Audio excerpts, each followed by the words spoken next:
Alhamdulillah wassalam. Baik. Bismillahirrahmanirrahim. Assalamualaikum warahmatullahi wabarakatuh.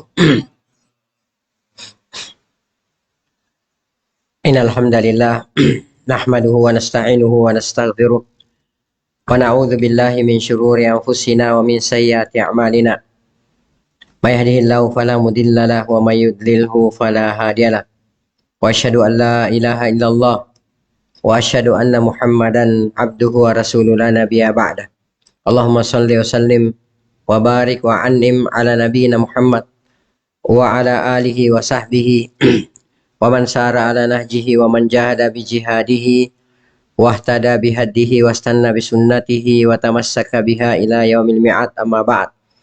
Ya ayyuhalladzina amanu taqullaha haqqa tuqatih wa la tamutunna illa wa antum muslimun.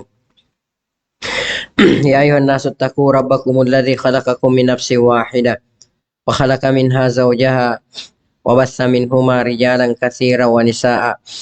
Wattaqullaha alladzi tasaaluna bihi wal arham innallaha kana 'alaikum raqiba. Ya ayyuhalladzina amanu taqullaha wa qulu qawlan sadida yuslih lakum a'malakum wa yaghfir lakum dzunubakum wa man yuti'illaha wa rasulahu faqad faza fawzan 'azima, amma ba'd. Fa inna ahsanal kalami kitabullah wa khairal hadi wa qila wa khairal huda huda Muhammadin sallallahu alaihi wasallam. Wa syarral umuri muhdatsatuha fa inna kulla muhdatsatin bid'ah wa inna kulla bid'atin dhalalah wa kulla dhalalatin finnar. Ay kama qala Rasuluna sallallahu alaihi wasallam, tsumma amma ba'd. Ikhwati fillah wa akhwati fiddin, azani Allah wa iyyakum. Seperti biasa, sebelum kajian ini kita mulai, mari sejenak kita memanjatkan puji dan syukur kehadirat Allah Subhanahu wa taala, yang mana sampai pada pagi hari yang sangat berbahagia ini Allah Subhanahu wa taala masih senantiasa memberikan kepada kita berbagai macam karunia dan kenikmatannya. Di antaranya nikmat kesehatan, nikmat kesempatan dan waktu luang, dan yang terbesar adalah nikmat Islam, nikmat iman, nikmat taufik, nikmat hidayah, nikmat sunnah serta nikmat tauhid. Sehingga dengan seluruh nikmat inilah kita sampai pada detik ini masih bisa melaksanakan berbagai macam bentuk ketaatan kepada Allah Subhanahu wa taala, masih bisa melaksanakan sunnah-sunnah Rasulullah sallallahu alaihi wasallam, dan yang terpenting adalah sampai pada saat ini kita masih bisa melaksanakan kewajiban-kewajiban kita yang telah ditetapkan oleh Allah Subhanahu wa taala kepada kita sebagai kaum muslimin, ya, yang mana di antara kewajiban kita sebagai seorang muslim, seorang muslimah adalah menuntut ilmu syar'i. Rasulullah sallallahu alaihi wasallam bersabda, "Talabul ilmi faridatun ala kulli muslimin," bahwa menuntut ilmu itu adalah merupakan kewajiban bagi setiap muslim dan muslimah. Alhamdulillah, Allah Subhanahu wa taala memberikan kepada kita semua taufik untuk datang di tempat yang diberkahi oleh Allah taala ini. Semoga kita semua termasuk daripada orang-orang yang diberikan rahmat oleh Allah Subhanahu wa taala, dan kita semua termasuk daripada orang-orang yang dihamparkan, ya, yang malaikat menghamparkan sayap untuk kita semua. Amin ya rabbal alamin. Tadi pada pertemuan kita kali ini kembali kita akan melanjutkan pembacaan kitab Raudhatul Anwar fi Siratin Nabiyil Mukhtar. Dan ini sudah masuk ke pertemuan yang kedua, ya. Dan insya Allah ta'ala kita masih akan membacakan tentang kabilah Rasulullah sallallahu alaihi wasallam. Setelah sebelumnya kita sudah mempelajari dan mengetahui, ya, suku Rasulullah sallallahu alaihi wasallam. Kita sudah mempelajari juga keutamaan daripada suku Quraisy, ya, sukunya Nabi kita Nabi Muhammad sallallahu alaihi wasallam. Baik. Kemudian penulis rahimahullahu taala mengatakan, wa kullun min rijalati hadhil qabilati, ya, dan setiap dari orang-orang dari kabilah ini, ya, kanu sadatin wa asyrafan, mereka semua adalah tokoh-tokoh, ya, wa asyrafan, dan mereka semua adalah orang-orang yang mulia. Jadi kita lihat, ya, bagaimana orang-orang Quraisy itu, mereka semua adalah orang-orang yang Masya Allah, mereka semua adalah orang-orang yang luar biasa, mereka semua adalah tokoh-tokoh. Dan Rasulullah Sallallahu Alaihi Wasallam sudah katakan bahwa orang-orang Quraisy itu akan diikuti oleh orang kafirnya, itu akan diikuti oleh orang-orang kafir Quraisy. Dan orang-orang berimannya, muslimnya akan diikuti oleh muslimin dari Quraisy. Jadi mereka adalah pemimpin. Ya sudah ditetapkan oleh Allah Subhanahu wa taala. Ya tokoh apa orang-orangnya, ya orang-orangnya yang ada di kabilah Quraisy tersebut adalah merupakan orang-orang yang mulia. Ya seperti itu. Mereka adalah para tokoh dan mereka adalah orang-orang yang mulia. Tapi fi zamanim, pada zaman mereka. Ya, jadi di zamannya mereka adalah orang-orang yang hebat. Mereka adalah para tokoh. Mereka adalah orang-orang yang dimuliakan. Wa qadim taza minhum Qusay. Dan ya apa namanya? Yang paling menonjol di antara mereka itu yang bernama Qusay. Ya, Qusay ini adalah kakek keempatnya Nabi kita Nabi Muhammad sallallahu alaihi wasallam. Ini yang paling menonjol ya di antara tokoh-tokoh Quraisy, di antara orang-orang Quraisy itu yang paling menonjol adalah Qusay.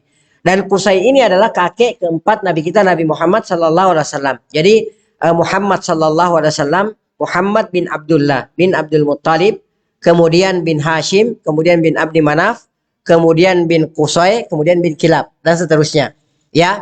Nah, Qusay ini adalah kakek keempatnya Nabi kita Nabi Muhammad sallallahu alaihi wasallam. Dan di zamannya yang paling semua rata-rata mereka adalah tokoh, rata-rata mereka adalah orang-orang yang mulia, akan tetapi yang paling menonjol, yang paling luar biasa pada saat itu adalah Qusay, kakek keempatnya Nabi kita Nabi Muhammad sallallahu alaihi wasallam. Wa ismuhu Zaid. Dan nama asli daripada Qusay ini adalah Zaid. Ya, namanya adalah Zaid bin Kilab. Taib. Kemudian penulis di sini mengatakan bi'iddati mizat, dengan berbagai macam keunggulan-keunggulan atau berbagai macam kekhususan-kekhususan atau dengan berbagai macam keutamaan-keutamaan yang dimiliki oleh Qusay, kakek keempatnya Nabi kita Nabi Muhammad sallallahu alaihi wasallam. Di antaranya kata penulis di sini, bahwa awwalu man tawalla al-Ka'bata min Quraisy. Beliau ya Qusay ini adalah orang pertama yang diberikan wewenang ya untuk mengatur Ka'bah dari suku Quraisy.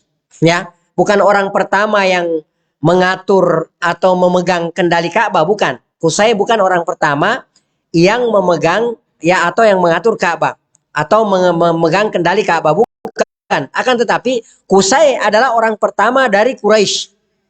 Ya, orang pertama dari Quraisy. Nah, sebelumnya itu dikuasai oleh orang lain, bukan oleh orang-orang Quraisy. Ya, sebelumnya dikuasai oleh orang lain, bukan. Ya, kakek keempatnya Rasulullah SAW, beliau adalah orang pertama yang diberikan wewenang untuk mengatur dan memegang Ka'bah dari suku Quraisy. Fakanat ilaihi hijabatuha. Ya, dan apa namanya? Beliau ya Qusay ini juga yang mengatur penjagaan wasidana tuha. Juga beliau yang mengatur pemeliharaan Ka'bah. Jadi beliau yang mengatur penjagaan dan pemeliharaan Ka'bah. Itu Qusay. Ya, di antara yang diatur oleh Qusay adalah beliau mengganti ya semacam penutup ya kiswah daripada Ka'bah itu beliau yang mengatur semua itu. Intinya pemeliharaan, penjagaan Ka'bah itu di bawah tangannya Qusay. Jadi beliau adalah orang pertama dari suku Quraisy yang memegang ini, memegang amanah ini. Taib. Kemudian selanjutnya kata penulis, ay kana biyadihi miftahul Ka'bah. Ya, jadi yang memegang kunci Ka'bah, orang pertama dari suku Quraisy yang memegang kunci Ka'bah adalah Qusay. Jadi beliau yang memegang kunci Ka'bah, beliau yang menguasai kunci Ka'bah. Kemudian penulis mengatakan, yaftahuha liman sya'a wa mata sya'a. Ya, beliau Qusay itu membuka pintu Ka'bah kapan dan untuk siapa saja. Jadi kalau misalnya beliau menghendaki misalnya besok pintu Ka'bah dibuka, ya beliau buka. Atau misalnya ada tamu, misalnya ya kalau kayak kita tamu kenegaraan atau tamu yang disegani atau tamu yang dihormati datang misalnya ke ke Makkah gitu kan. Lalu kemudian disambut oleh Qusay, lalu kemudian pintu Ka'bah dibukakan, lalu kemudian dipersilakan masuk di dalam Ka'bah tersebut. Ya, seperti yang biasa dilakukan oleh raja-raja sekarang ya di Saudi ya. Kalau misalnya ada tamu kenegaraan itu dikhususkan dibuka ya pintu Ka'bah, lalu kemudian tamu negara tersebut dipersilahkan untuk masuk ke dalam Ka'bah tersebut, ya. Nah, dulu yang memegang ini, yang pertama kali memegang ini, yang mengatur ini adalah Qusay, kakek keempatnya Rasulullah Sallallahu Alaihi Wasallam. Taib. Kemudian selanjutnya, keutamaan selanjutnya, wahuan lazi anzala Quraisyan bibat di Makkah. Beliau yang pertama kali memasukkan orang-orang Quraisy masuk di tengah kota Mekah, ya. Jadi di sini penulis mengatakan wa askanahum fi dakhiliha, dan beliau yang pertama kali menetapkan bahwa orang-orang Quraisy itu tinggal di tengah-tengah kota Mekah, ya. Wa kanu qabla dzalika fi dawahiha wa atrafiha. Kata penulis di sini, sebelumnya itu orang-orang itu orang-orang Quraisy, mereka sebelumnya berada di pelosok-pelosok di penjuru kota Mekah. Jadi nggak ada yang masuk di kota Mekah sebelumnya, orang Quraisy. Ya, jadi sebelum Qusay, kaki keempatnya Rasulullah Sallallahu Alaihi Wasallam, itu orang-orang Quraisy itu terpencar-pencar, ya, berada di pelosok-pelosok atau di penjuru kota Mekah. Jadi nggak ada yang masuk di dalam kota Mekah. Lalu kemudian setelah Qusay berkuasa, ya, setelah Qusay berkuasa, maka beliau pun memasukkan semua orang-orang Quraisy dari berbagai macam suku dimasukkan di tengah-tengah kota Mekah, dan mereka diperintahkan untuk bermukim atau tinggal di kota Mekah tersebut. Ya, taib. Selanjutnya kata penulis, ya, di sini mutafarriqina ya baina qabaila ukhra. Sebelumnya mereka orang-orang Quraisy itu terpencar-pencar, ya, bercampur baur dengan kabilah-kabilah yang lainnya. Jadi ada di penjuru-penjuru atau di pelosok-pelosok kota Mekah sebelum dimasukkan oleh Qusay masuk ke dalam kota Mekah. Wa huwa alladzi ansha'a as-siqayata war-rifada. Dan beliau yang merintis, ya, as-siqaya war-rifada. Ya, di sini penulis menyebutkan yang dimaksudkan dengan as-siqaya adalah ma'u adzbin min nabidhit tamri awil asali awil zabibi wa nahwihi. Yang dimaksudkan dengan, ya, as-siqaya di sini adalah beliau yang memberikan minum kepada para tamu, ya, yang mana minuman itu adalah nabiz, ya. Nabiz itu adalah, ya, antum tahu ya, nabiz itu ada nabiz dari kurma gitu kan, kemudian dari kismis, kemudian dari madu gitu. Jadi air tawar kemudian dimasukkan di dalamnya. Kalau nabiz kurma ya dimasukkan di dalamnya kurma, ya. Kalau misalnya nabiz nabiz madu misalnya dimasukkan di dalamnya madu.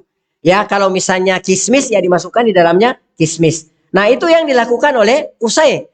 Ya, jadi beliau menyediakan air gitu kan seperti itu, lalu kemudian dijadikan sebagai nabiz. Apakah itu nabiz kurma atau nabiz asal atau di sini disebutkan zabib, ya, juga kismis seperti itu. Lalu kemudian diberikanlah minum, beliau memberikan minum kepada orang-orang, ya, dan beliau juga memberikan minum kepada, ya, orang-orang yang melaksanakan ibadah haji. Warifada, demikian pula dengan ar-rifada.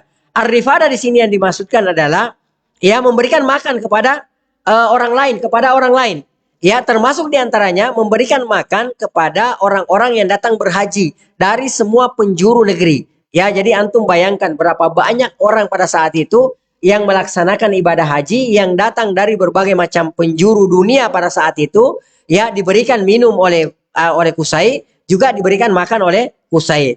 Taib.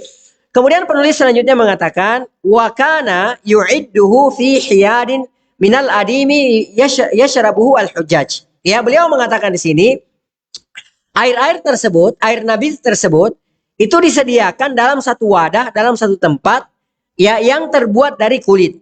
Ya, mungkin kalau kayak kita sekarang, kalau antum biasa umroh gitu ya, itu ada di dalam Masjidil Haram, ya, atau di Masjid Nabawi itu ada termos gede, ya, itu nggak pernah kosong, kurang sedikit ditambahin sama petugas, ya, isinya air zam-zam, kan seperti itu. Ya, ada yang dingin, ada yang tidak dingin, ya, dan itu ada tulisannya. Kalau yang tidak dingin biasanya tulis warna biru, not cold, gitu kan, tidak dingin. Ya, jadi mungkin kalau kayak sekarang tempatnya seperti itu. Kalau dulu itu tempat disediakan yang terbuat dari tempat air yang terbuat dari terbuat dari kulit hewan gitu kan, seperti itu, ya. Kemudian ya syarabu al-hujjaj, yang mana air tersebut itu diminum oleh orang-orang yang melaksanakan ibadah haji. Kita nggak tahu berapa banyak orang yang melaksanakan ibadah haji pada saat itu. Yang jelas, ya, orang-orang datang dari berbagai penjuru dunia. ya dalam rangka dari berbagai macam penjuru negeri untuk melaksanakan ibadah haji. Nanti kita lihat bagaimana Abraha itu marah gitu kan, seperti itu. Ya, Abraha itu jengkel karena kenapa? Ya, Abraha membangun sebuah gereja di kota Yaman ya agar supaya orang berpaling dari Baitullah, dari Ka'bah. Ya, dia berharap agar supaya orang-orang datang melaksanakan ibadah di gerejanya tersebut. Akan tetapi ternyata justru ada orang Arab yang datang ke sana bukannya beribadah, malah mohon maaf buang kotoran di gereja Abraha tersebut. Nah, disitulah asal mulanya ya cikal bakalnya kenapa Abraha marah lalu kemudian datang menyerang Ka'bah. Ya, adapun Ka'bah tidak ada yang mengundang, tidak ada yang memanggil orang-orang untuk datang. Mereka datang dipanggil oleh Allah Subhanahu wa taala. Mereka datang berkumpul ya melaksanakan ibadah haji di rumah Allah Subhanahu wa taala. Dan air minum mereka, makanan mereka disediakan oleh Qusay, kakek keempatnya Nabi kita Nabi Muhammad sallallahu alaihi wasallam. Taib. Kemudian beliau di sini mengatakan warifadatu, adapun yang dimaksudkan dengan arifada adalah ta'amun makanan ya kana yusna'u lahum makanan yang dibuatkan untuk mereka fil musim, pada saat musim haji. Wa kadabana Qusay baitan bishimali al-Ka'bah, dan Qusay juga membangun sebuah rumah di utara Ka'bah, urifa bidarin nadwa. Rumah tersebut, bangunan tersebut itu disebut sebagai Darun Nadwa ya. Dan sampai ketika Rasulullah Shallallahu Alaihi Wasallam sampai ketika Nabi kita Nabi Muhammad SAW diutus, Darun Nadwa ini tetap ada. Dan ketika Nabi Muhammad Sallallahu Alaihi Wasallam hendak dibunuh oleh orang-orang kafir Quraisy, mereka juga berkumpul, orang-orang kafir Quraisy tersebut itu berkumpul di Darun Nadwa. Di situ mereka membicarakan apa yang mereka harus lakukan terhadap Nabi kita Nabi Muhammad Sallallahu Alaihi Wasallam. Apakah Nabi Muhammad Sallallahu Alaihi Wasallam dibunuh? Apakah Nabi Muhammad Sallallahu Alaihi Wasallam dipenjara? Apakah Nabi Muhammad Sallallahu Alaihi Wasallam diusir dari kota Mekah? Itu nanti yang mereka bicarakan, dan mereka bicarakan itu di Darun Nadwa yang dibangun oleh Qusay. Baik. Kemudian ya wahia daru syura Quraisyin. Ya, yang mana Darun Nadwa ini adalah tempat orang-orang Quraisy bermusyawarah.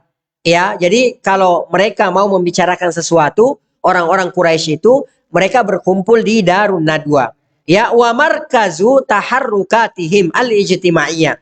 Dan Darun Nadwa ini adalah merupakan pusat pergerakan sosial atau pusat pergerakan kemasyarakatan mereka. Ya, jadi apapun itu pusatnya di situ. Ya, pusat kalau kayak kita mungkin kayak masjid gitu ya. Pusat pergerakan di situ, orang mau nikahan di situ, ada yang mau dibicarakan di situ, ada yang mau dimusyawarahkan di situ, ada peperangan yang mau dibahas di situ, gitu kan, seperti itu. Ada pemimpin yang mau dipilih di Darun Nadwa. Jadi intinya mereka berkumpul di Darun Nadwa. Taib. Fakana la yu'kadu nikah.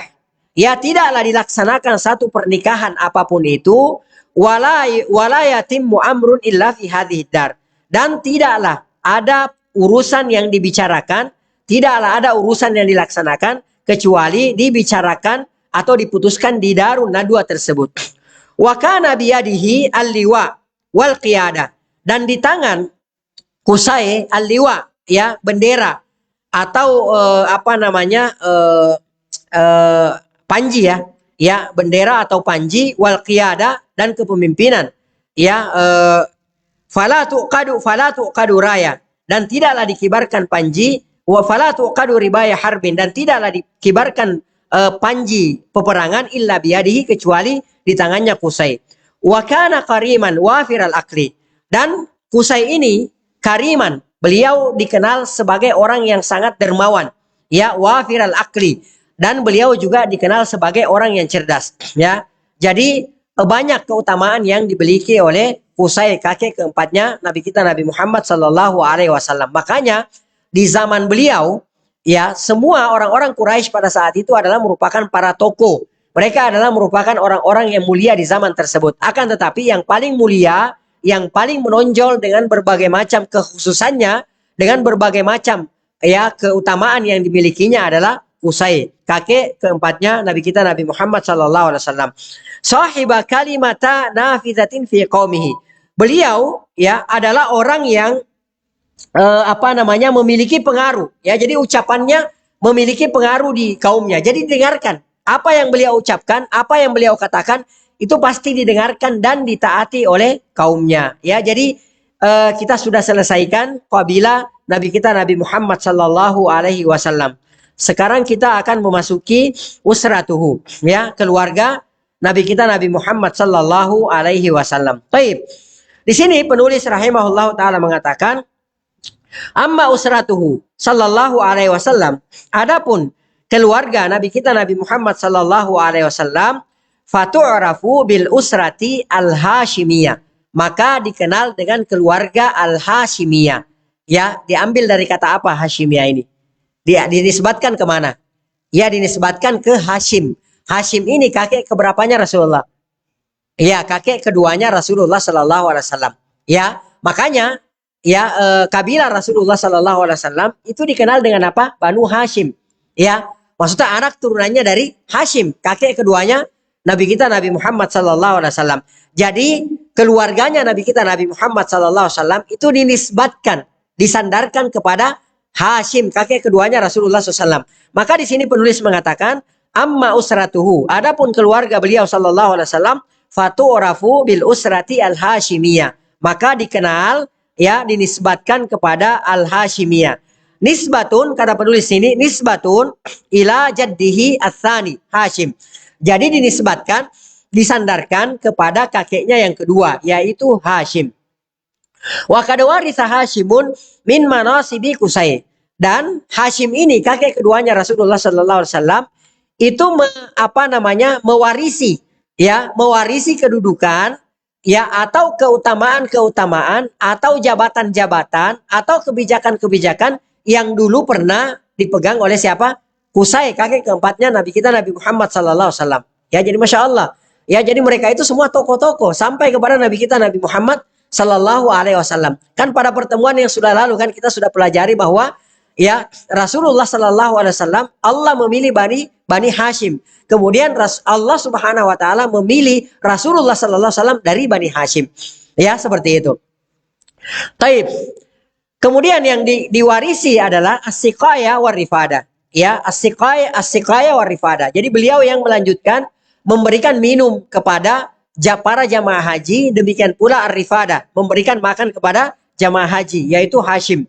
Tsumma warithahuma, ya, akhuhu al-Muttalib. Kemudian, ya, setelahnya, ya, as-siqaya war rifada ini diwarisi saudaranya, yaitu al-Muttalib. Ya, jadi setelah dipegang oleh Hashim, setelah sepeninggal Hashim nantinya, maka dipegang oleh saudaranya, yaitu siapa? Al-Muttalib. Ya, jadi Al-Muttalib ini adalah saudaranya Hashim. Jadi Al-Muttalib ini nanti yang akan mewarisi as-siqaya war rifada dari Hashim. Taib. Summa auladu Hashim.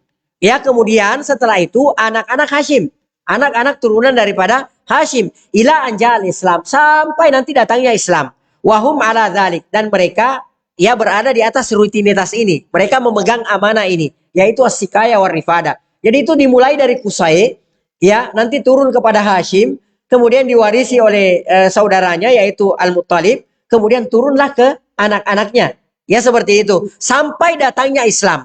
Ya, dan mereka tetap memegang amanah itu, yaitu as-siqaya war rifada. Jadi mereka yang memegang kendali, mereka yang memegang jabatan atau amanah memberikan makan dan minum kepada para jamaah haji. Taib, kita lanjutkan. Wa kana Hashimun, dan adalah Hashim azam ahlin zamani. Ya, dan beliau adalah merupakan, ya, Hashim adalah merupakan tokoh besar di zamannya. Ya, beliau adalah tokoh besar di zamannya. Kana yuhshimu al-khubza. Jadi beliau itu, ya, kerjaannya dulu itu yuhshimu al-khubza. Jadi yuhshimu itu artinya memecahkan atau menumbuk, ya, atau memecahkan atau menumbuk atau menghaluskan. Itu namanya yuhshimu. Ya, jadi beliau itu yuhshimu al-khubza. Jadi memecahkan roti atau menumbuk atau menghaluskan roti. Nah, kalau antum tahu rotinya orang Arab itu enggak kayak roti kita. Ya, kalau roti kayak kita kan lembut. Ya, roti kita kan lembek gitu kan, halus. Nah, kalau rotinya orang Arab itu yang antum biasa lihat itu yang lebar, itu ada yang keras, Ada yang keras sampai ya kalau diginiin nggak bisa dipatahin, tapi harus tonjok gini, baru bisa remuk, baru bisa pecah. Ya, jadi beliau Hashim itu beliau meremuk-remuk. Jadi beliau memecah-mecahkan roti tersebut. Ya, makanya nanti di sini penulis mengatakan beliau dikatakan Hashim. Ya, Hashim itu adalah merupakan isim fa'il dari yuhshimu. Ya, yuhshimu artinya memecahkan, yuhshimu al-khubza artinya memecahkan, menumbuk atau menghaluskan roti. Kalau Hashimul khubaz artinya orang yang menumbuk atau orang yang menghaluskan, memecahkan roti. Makanya beliau dikatakan Hashim, isim fa'il dari kata yuhshim. Baik. Kita lanjutkan. Di sini penulis mengatakan ayufattituhu fil lahmi atau di sini artinya kata beliau di sini, kata penulis rahimahullah di sini, beliau menghalus-haluskan roti tersebut, memasukkannya ke dalam apa namanya ke dalam daging. Ya, jadi dimasukkan roti-roti tersebut, jadi dicampur roti-roti tersebut ke dalam daging. Faya ja'alahu saridan. Lalu kemudian beliau menjadikannya sarid. Ya, sarid itu adalah merupakan makanan khas orang Arab. Ya, dan sarid ini adalah merupakan makanan paling enak ya di zaman pada saat itu. Bahkan sampai di zamannya Rasulullah Sallallahu Alaihi Wasallam. Ya, makanya Rasulullah Sallallahu Alaihi Wasallam pernah memberikan perumpamaan bahwa Aisyah dibandingkan dengan wanita muslimah lainnya, dengan wanita lainnya yang ada di atas permukaan bumi ini, itu seperti makanan, seperti sarid atas makanan yang lainnya. Artinya Aisyah radhiyallahu taala anha adalah wanita yang paling istimewa di antara wanita lainnya. Ya, seperti itu. Seperti halnya analoginya kata Rasulullah, seperti sarid atas makanan yang lainnya. Karena pada saat itu makanan yang paling enak adalah makanan yang disebut sebagai sarid. Sarid itu adalah makanan ya kayak apa ya, kayak masakan daging kare kalau kayak kita sekarang ya. Dan itu yang paling enak pada saat itu. Kalau makannya pada saat itu dicocol-cocolin, jadi pakai roti. Roti yang keras itu dicampur, bisa diaduk atau bisa dicocol-cocolin lalu kemudian dimakan. Ya. Nah, itu namanya sarid. Nah, di sini penulis mengatakan faya ja'alahu sarid. Lalu kemudian beliau pun menjadikannya sarid. Summa yatrukahu yakulun nas. Kemudian beliau pun membiarkannya ya untuk dimakan ya oleh orang-orang, ya oleh jamaah haji. Jadi mungkin dibikin satu tempat gitu kan. Kemudian di sarid tersebut dimasukkan roti di situ, di daging tersebut. Kemudian dipindah lagi. Ya merata lah seperti itu, kayak misalnya di masjid ini kita biasa bagi-bagi nampan gitu kan, berapa di sini misalnya 20 gitu ditaruh gitu kan, seperti itu. Itu yang dilakukan oleh Hashim ya, kakek keduanya Nabi kita Nabi Muhammad sallallahu alaihi wasallam. Taib. Kemudian ya falukiba bi Hashim. Kemudian beliau pun diberikan lakop dengan Hashim. Wasmuhu Amr. Sebenarnya namanya adalah Amru. Ya, jadi nama aslinya Hashim itu adalah Amru. Ya, jadi sudah pernah juga kita pelajari bahwa orang-orang Arab itu banyak memakai ya, kalau tidak lakopnya banyak memakai kunyanya. Ya, jadi kadang-kadang kita tidak kenal kalau kita nggak pelajari, kalau kita nggak baca sejarahnya, kita kadang-kadang karena hanya kita dengarkan cerita gitu dari orang-orang. Oh, kakek keduanya Nabi kita Nabi Muhammad SAW namanya Hashim gitu kan. Kita kalau nggak pernah baca atau kita nggak pernah pelajari sejarah, kita tahunya bahwa ya nama aslinya adalah Hashim. Ya, padahal Hashim itu bukan nama asli. Hashim itu adalah isim fa'il dari yushhimu. Ya, yushhimu itu artinya apa? Ya, yuhshimu itu artinya apa? Yuhshimu itu artinya memecahkan atau menumbuk atau menghaluskan. Ya, Hashim adalah isim fa'il.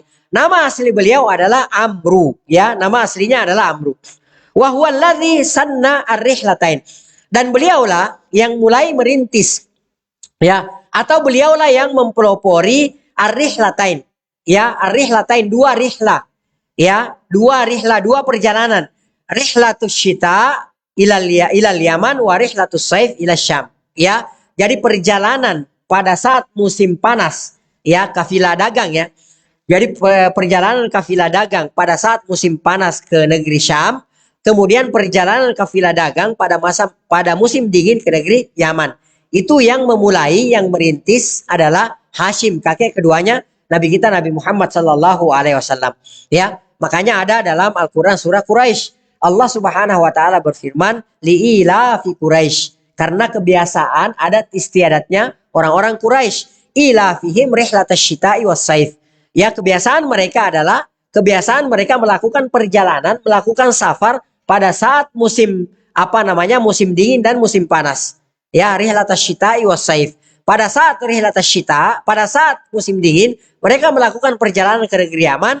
Adapun pada saat musim panas, mereka melakukan perjalanan ke negeri Syam. Ya, taib. Kita lanjutkan. Dan ini yang memulai adalah Hashim ya, kakek keduanya Nabi kita Nabi Muhammad Sallallahu Alaihi Wasallam.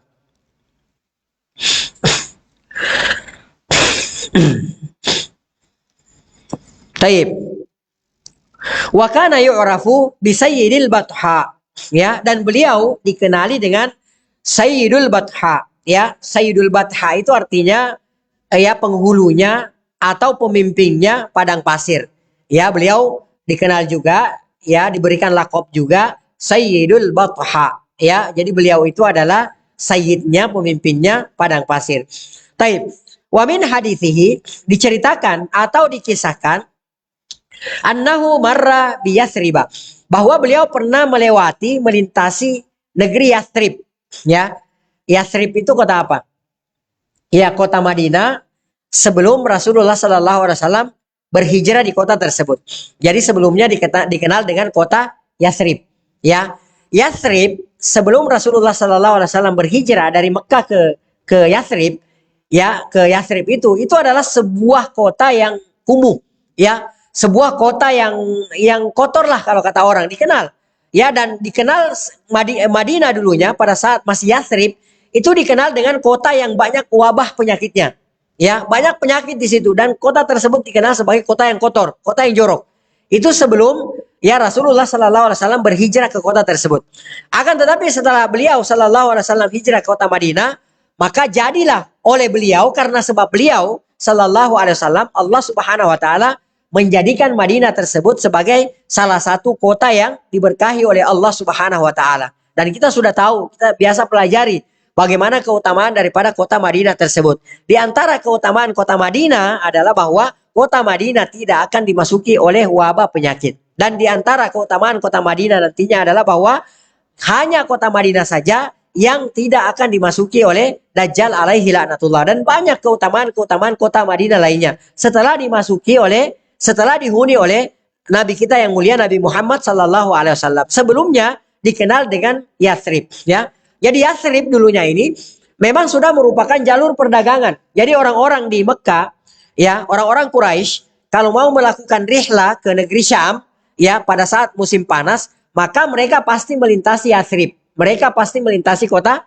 Madinah. Itulah nanti kenapa orang-orang kafir Quraisy ketika Rasulullah Sallallahu Alaihi Wasallam hijrahnya ke Madinah, itu mereka sangat ketakutan. Ya, mereka sangat ketakutan. Mereka bukannya bahagia, mereka bukannya bersyukur. Oh, Muhammad sudah keluar dari negeri mereka. Oh, tidak ada lagi, menurut mereka tidak ada lagi pengacau di negeri mereka. Tidak ada lagi yang mengganggu agama nenek moyang mereka. Tapi enggak. Begitu Nabi Muhammad Sallallahu Alaihi Wasallam hijrah dan mereka tahu bahwa Nabi Muhammad Sallallahu Alaihi Wasallam hijrahnya ke kota Madinah, mereka tambah gelisah. Mereka tambah tidak bisa tidur. Karena kenapa? Ya, kota Madinah ini adalah merupakan kota yang strategis, sangat strategis. Dan ingat bahwa ketika mereka mau melakukan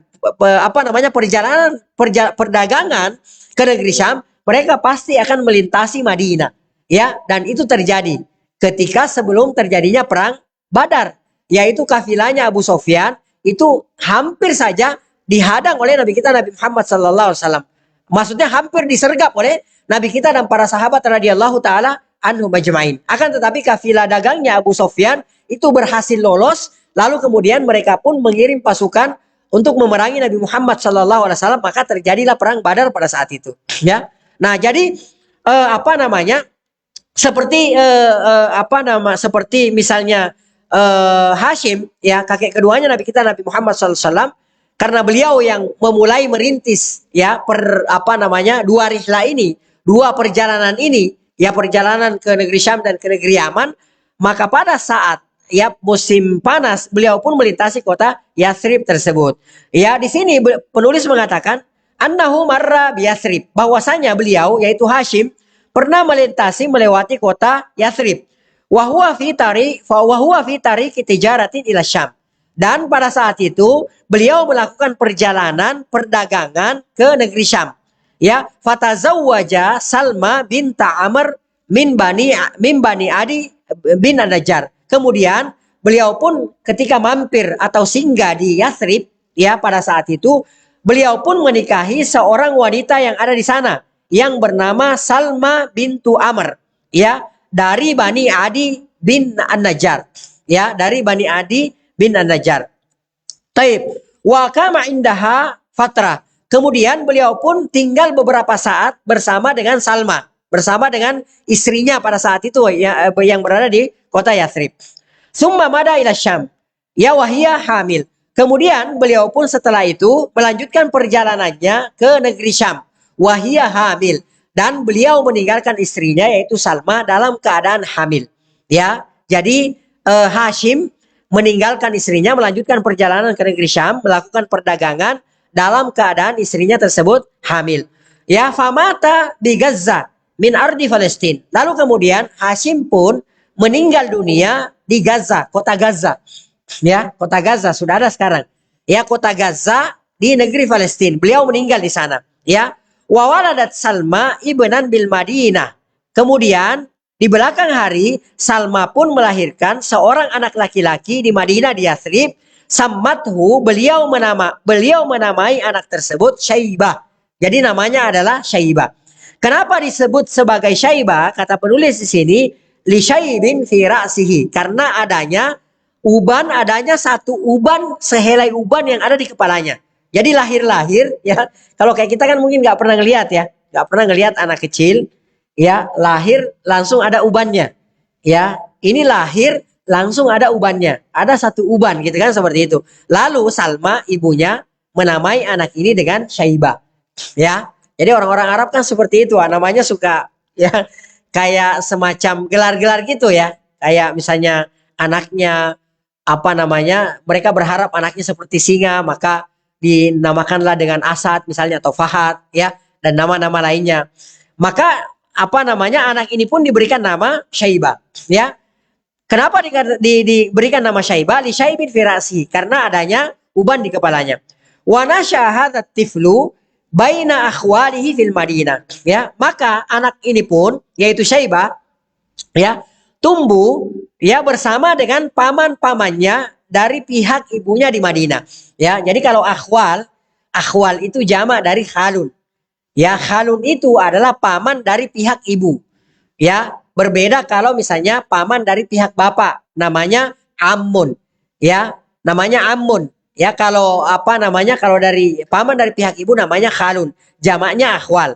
Nah, di sini penulis mengatakan wa nasyaha tiflu baina akhwalihi fil Madinah. Si anak ini pun tumbuh berkembang bersama dengan paman-pamannya dari pihak ibunya di Madinah. Walam ya'lam bihi a'mamuhu bi Makkah. Nah, di sini penulis mengatakan a'mamnya, paman-pamannya, maksudnya dari pihak ayahnya, itu tidak mengetahui, ya, dengan keberadaan anak ini.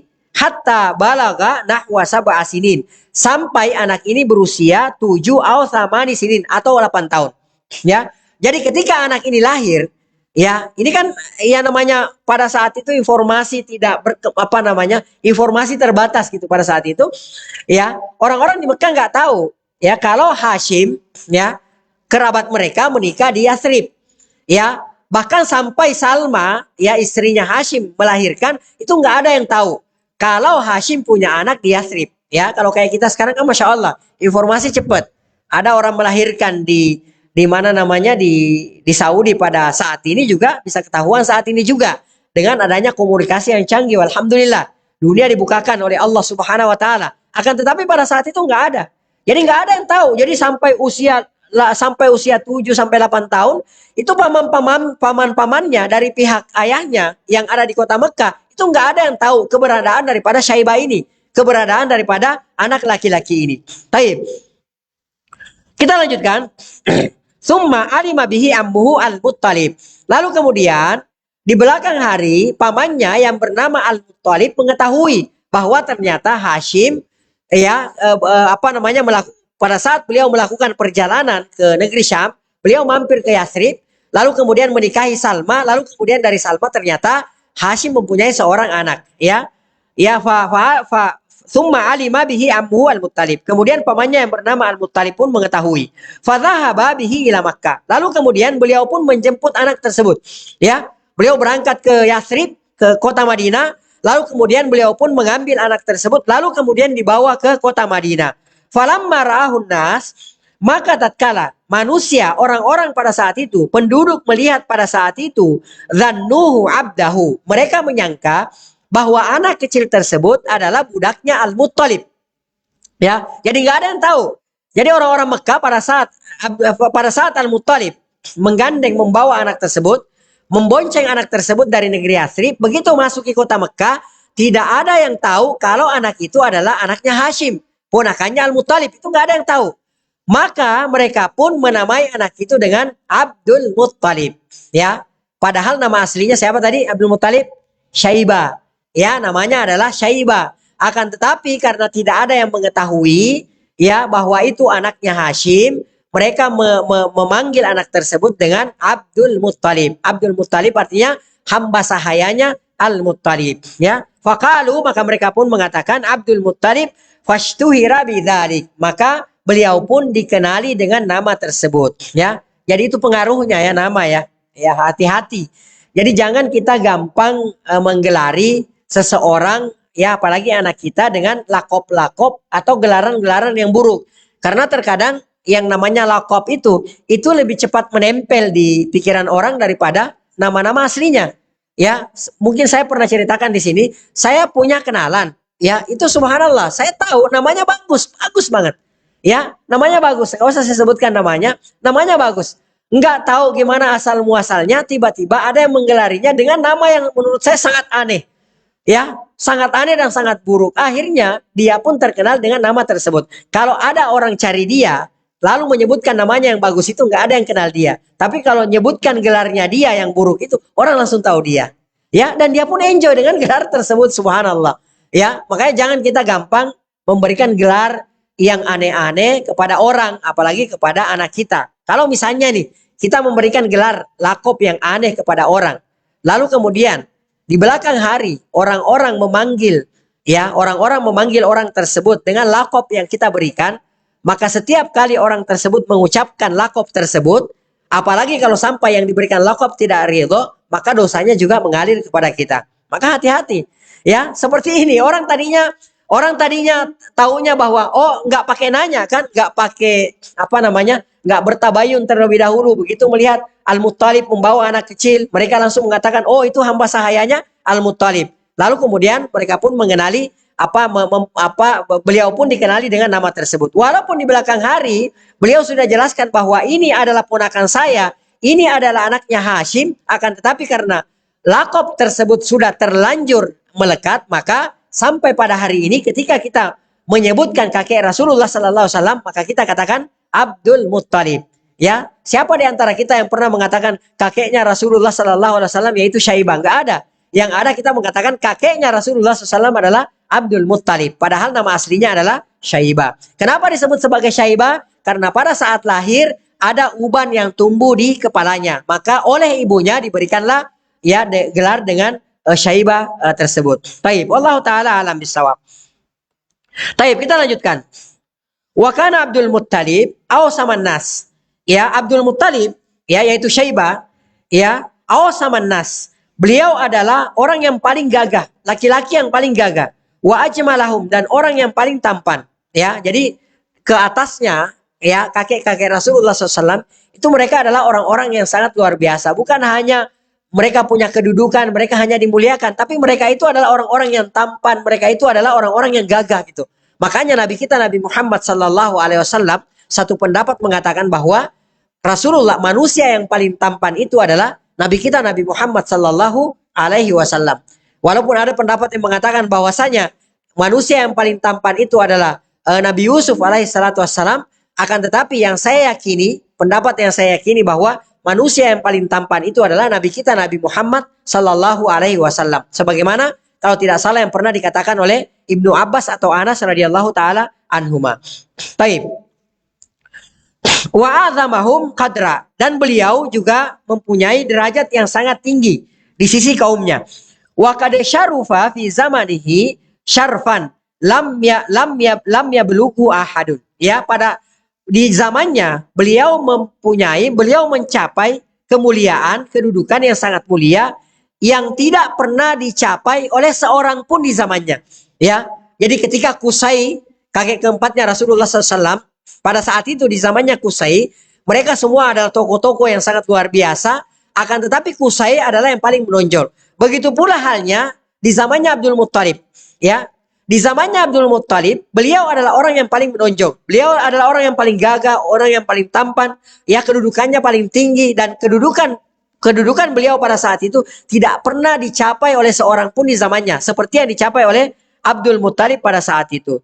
Taib. Karena Sayyidah Quraisyin. Ya, beliau adalah merupakan pemimpinnya atau penghulunya orang-orang Quraisy. Ya. Wasahiba'i Makkah, dan beliau adalah pemilik ya kafilah dagang di kota Mekah. Ya, kalau istilah orang-orang sekarang, beliau itu adalah sultan, ya, sultannya Mekah. Ya, beliau yang memiliki kafilah dagang di kota Mekah. Syarifan, beliau adalah orang yang sangat mulia. Muta'an, beliau adalah orang yang sangat ditaati. Jawadan, beliau adalah orang yang sangat dermawan. Ya, jadi dari atasnya Rasulullah sallallahu alaihi wasallam, mereka itu adalah orang-orang yang sangat dermawan. Ya, maka Nabi kita Nabi Muhammad sallallahu alaihi wasallam adalah manusia yang paling dermawan. Ya, tidak ada seorang pun yang meminta kepada Rasulullah sallallahu alaihi wasallam kecuali pasti dipenuhi permintaannya oleh Nabi kita Nabi Muhammad sallallahu alaihi wasallam. Pernah ada seseorang, ya, ada seseorang orang Badui, ya, yang diberikan kambing oleh Rasulullah sallallahu alaihi wasallam sebanyak 2 lembah. Ya, bukan puluhan ekor, tapi 2 lembah. Ya, antum bayangkan kalau 2 lembah itu dipenuhi oleh kambing, kemudian seluruh kambing itu diberikan oleh Rasulullah sallallahu alaihi wasallam kepada salah seorang pemimpin dari suku Badui. Ya, diberikan oleh Rasulullah sallallahu alaihi wasallam. Akhirnya si Badui ini sampai nggak percaya, lari pulang tunggang langgang. Ya, sampai kalau kata orang, larinya itu kayak seolah-olah nggak nginjek tanah. Itu saking bahagianya. Ya, bayangkan dikasih kambing ya sepenuh 2 lembah gitu kan, seperti itu. Kemudian beliau pun kembali kepada kaumnya. Ya, lalu kemudian berteriak kepada kaumnya, ya qaumi, wahai kaumku, aslimu, Islamlah kalian. Fa inna Muhammadan, karena sesungguhnya ada seseorang yang bernama Muhammad, la yakhshafaka. Beliau itu tidak takut kepada kefakiran. Beliau itu tidak takut kepada kemiskinan. Yaitu Nabi kita Nabi Muhammad sallallahu alaihi wasallam. Ya, ada seseorang yang pernah Rasulullah sallallahu itu pernah diberikan sebuah mantel ya atau jubah ya oleh sahabat radhiyallahu taala anhu. Kemudian baru saja dipakai oleh Rasulullah SAW, salah seorang sahabat, saya lupa namanya siapa, meminta mantel tersebut, meminta jubah tersebut. Maka tanpa berpikir panjang, Rasulullah SAW langsung melepaskan jubah tersebut, mantel tersebut, lalu diberikan kepada sahabat yang meminta tersebut. Ya, akhirnya sahabat ini disesali oleh sahabat-sahabat yang lainnya. Kalau bahasa bebasnya, ente tuh nggak tahu diri ya. Itu diberikan kepada Rasulullah agar supaya Rasulullah pakai, biar Rasulullah tidak kedinginan. Ya, kamu kan sudah tahu, ente sudah tahu Rasulullah tuh nggak bisa nolak. Ya, kalau dimintai nggak bisa nolak, ngapain pakai minta lagi? Maka kata sahabat tersebut, saya berharap ketika kelak nanti saya meninggal dunia, saya dikafankan dari mantel yang pernah dipakai oleh Nabi kita Nabi Muhammad SAW. Dan terbukti karena kejujuran hatinya, ya kalau tidak salah beliau pada saat meninggal dunia, beliau dikafankan dengan mantel yang pernah dipakai oleh Nabi kita Nabi Muhammad SAW. Ya, Nabi Muhammad SAW itu pernah, ya, beliau memakai selendang. Ya, dari belakang tiba-tiba datanglah orang Badui. Antum tahu lah orang Badui itu, nggak ada unggah-ungguhnya, nggak ada sopan santunnya. Ya, to the point orang Badui tersebut. Orang Badui ini tiba-tiba langsung menarik selendang Rasulullah SAW. Sampai Rasulullah tercekek. Ya, saking kerasnya. Dan apa kata yang meriwayatkan hadis ini bahwa sampai berbekas di leher Rasulullah SAW itu bekas selendangnya. Ditarik oleh orang Badui tersebut. Ya, apa yang dilakukan oleh Rasulullah? Sahabat sudah pada geram, sahabat sudah pada marah. Gitu kan, seperti itu. Sahabat sudah mau bertindak. Kata Rasulullah SAW, dauhu, biarkan dia. Lalu kemudian Rasulullah tersenyum. Ya, Rasulullah SAW tersenyum. Lalu kemudian menyapa orang Badui tersebut. Orang Badui tersebut mengatakan, ya Muhammad. Nggak pakai ya Rasulullah. Ya, orang Badui tersebut mengatakan, ya Muhammad, wahai Muhammad, tini min malillah, berikan saya dari hartanya Allah Subhanahu wa taala. Rasulullah tersenyum, tidak marah Rasulullah. Kemudian Rasulullah memerintahkan kepada sahabat untuk memberikan apa yang diminta oleh orang Badui tersebut. Itu Nabi Muhammad sallallahu alaihi wasallam, ya. Nah, pasca Fatu Makkah, ada orang Quraisy namanya Sofyan kalau nggak salah, ya. Sofyan bin siapa namanya ya? Anaknya mantan majikannya Bilal, ya. Siapa namanya majikannya Bilal yang mati pada perang Badar? Ada yang ingat nggak? Anak lupa namanya. Taib. Sofyan, ya, pada saat Fatu Makkah, Rasulullah Sallallahu Alaihi Wasallam itu sangat menghendaki beliau itu masuk Islam. Maka diberikanlah beliau diberikan oleh Rasulullah SAW 100 ekor onta dengan harapan hatinya tertarik untuk masuk ke dalam Islam. Ya, setelah diberikan 100 ekor onta, orang tersebut belum masuk Islam juga. Ditambahkan lagi oleh Nabi kita Nabi Muhammad SAW menjadi 200 ekor onta. Belum masuk Islam juga. Diberikan lagi jadi 300 ekor onta. Barulah orang tersebut masuk Islam. Lalu kemudian orang tersebut mengatakan, Sofyan kalau tidak salah namanya ya. Ya, beliau mengatakan bahwasanya dulu Muhammad adalah orang yang paling saya benci di atas permukaan bumi ini. Maka hari ini Muhammad Sallallahu Alaihi Wasallam adalah orang yang paling saya cintai di atas permukaan bumi ini. Itu kedermawanan Nabi kita Nabi Muhammad Sallallahu Alaihi Wasallam. Dan ternyata kedermawanan ini itu turun temurun, ya, mulai dari nenek moyangnya Nabi kita Nabi Muhammad Sallallahu Alaihi Wasallam. Mereka adalah orang-orang yang sangat dermawan dan mereka dikenal dengan orang-orang yang sangat dermawan. Ya, nah di sini, ya, Abdul Muttalib atau Syaibah itu dikenali dengan Jawadan. Beliau dikenal dengan orang yang sangat dermawan. Yusamma bil Fayyad. Ya, maka beliau pun diberikan lakop Al-Fayyad. Ya, Al-Fayyad, kalau antum belajar bahasa Arab, Al-Fayyad itu adalah isim mubalaghah dari kata fadha. Ya, fadha itu artinya dermawan. Ya, Al-Fayyad itu isim mubalaghah, artinya isim untuk melebih-lebihkan, artinya sangat-sangat dermawan. Ya. Kalau faid itu kan hanya dermawan saja. Tapi kalau al-fayyad, ya, itu artinya orang yang sangat-sangat dermawan. Jadi namanya kalau dalam bahasa Arab itu namanya isim mubalaghah. Ya, seperti misalnya kalau kita katakan ya halikun. Halikun artinya orang yang mencukur rambut, ya. Orang yang mencukur rambut. Ya, isim fa'il dari halaqa, ya. Ya, halikun artinya orang yang mencukur rambut dengan ha bukan dengan kha.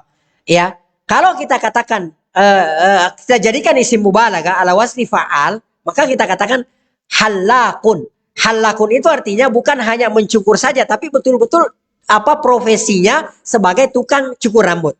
Kalau halik siapa aja bisa, baik dia seorang yang berprofesi tukang potong rambut ataupun bukan, yang penting dia tahu itu bisa halik, bisa mencukur rambut. Akan tetapi kalau halak, ya, profesinya hanya betul-betul dia itu seorang pencukur rambut, seorang pemotong rambut, yang seperti itu. Ya, jadi beliau di sini diberikan gelar dengan Al-Fayyad. Al-Fayyad itu artinya adalah orang yang sangat dermawan. Di sakhaihi, itu karena sangat dermawannya beliau sehingga diberikan gelar ini. Karena yarfa'u min ma'idatihi lil masakini wal wuhushi wat tuyur. Beliau itu biasanya di antara kebiasaan beliau Abdul Muttalib, ya, atau Syaibah, di antara kebiasaannya adalah menyediakan makanan. Kalau kayak kita sekarang kayak nampan gitu. Jadi makanan dimasukkan ke dalam nampan, ya, kemudian diangkatlah nampan tersebut lil masakin, diletakkan, ditaruh untuk orang-orang miskin. Bukan hanya orang-orang miskin saja, wal wuhush juga disediakan, diberikan untuk binatang-binatang buas, wat tuyur dan burung-burung. Ya, kalau kayak kita sekarang, kita dermawannya itu kadang-kadang cuma sekali sepekan saja. Iya, sekali sepekan pada hari Jumat, ya. Baru kita tuh tebar makanan gitu kan, di masjid-masjid gitu. Ya, dan alhamdulillah. Tapi itu kita. Ya, Abdul Muttalib, ya, atau Syaibah, beliau itu setiap harinya itu menyediakan kalau kayak kita nampan gitu ya, tempat makanan, kemudian diberikan makanan tersebut diletakkan untuk dimakan oleh orang-orang miskin. Kemudian juga diletakkan di gunung-gunung, diletakkan di padang-padang pasir gitu kan.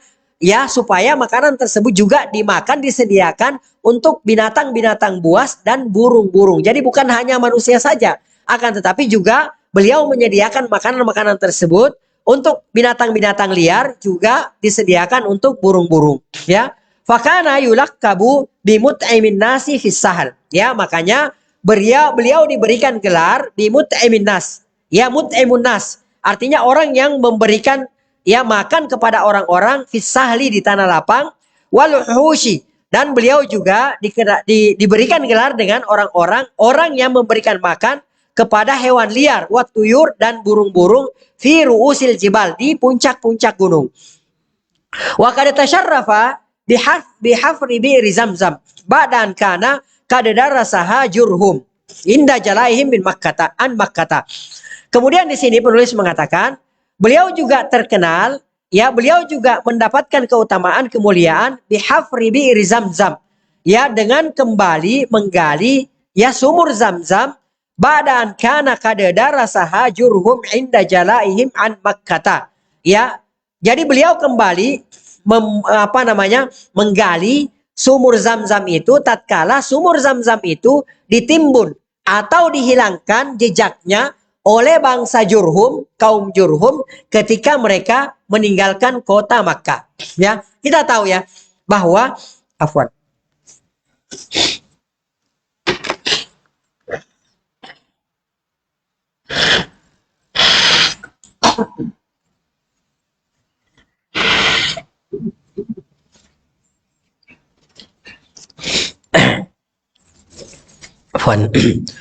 Kita tahu ya bahwa sebelum orang-orang Quraisy menguasai Ka'bah, menguasai kota Makkah, ya, kota Makkah ini sebelumnya dikuasai oleh bangsa Jurhum. Ya, dan antum bisa baca dalam kitab Ar-Rahiqul Makhtum, buah karya dari Safiur Rahman juga Al-Mubarakfuri rahimahullah taala.